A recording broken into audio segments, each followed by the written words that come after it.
there's actually going to be an addition of 105 officers, which is like the single largest increase in officers ever, all while they're already having trouble filling up current vacant positions. So this essentially kind of just holds their taxes hostage because there's going to be a 7.8% increase in a budget that we can never take back because of HB 1900. For those of you who don't know what HB 1900 is, that's the anti-defund bill. But if this wasn't enough, they're still asking for a $1.1 million fitness center. We've actually spent less on like bond projects than we will on this center. And this is all while they're already receiving a week of paid time off to go train without this thing even existing.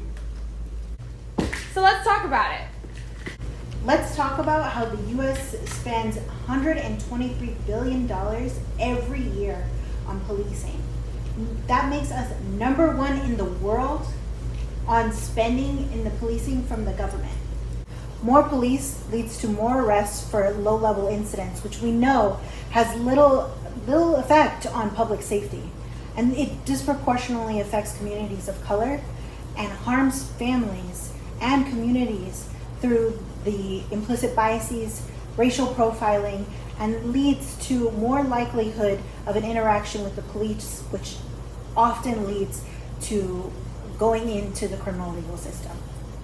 So what things could 1.1 million go to instead? We could be having more houseless and elderly assistance programs, having houseless liaisons in every city district, and creating more sustainable housing plans. This money can go towards violence interruption programs and after-school programs. We could have more harm reduction initiatives and sustainable harm reduction initiatives. We could be funding the increase of our animal services so we have less stray dogs running around causing trouble. We need more staffing, more facilities, and more care in all of these areas. 1.1 million does not need to go to another cop gym.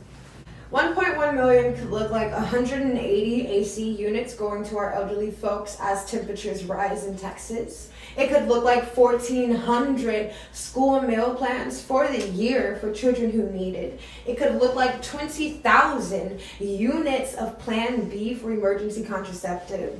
And it can look like expanding the SA core team so that we can address mental health issues without armed cops. In reality, we don't want to be fighting against the cop training center, so let's not start with the cop gym. Just say no.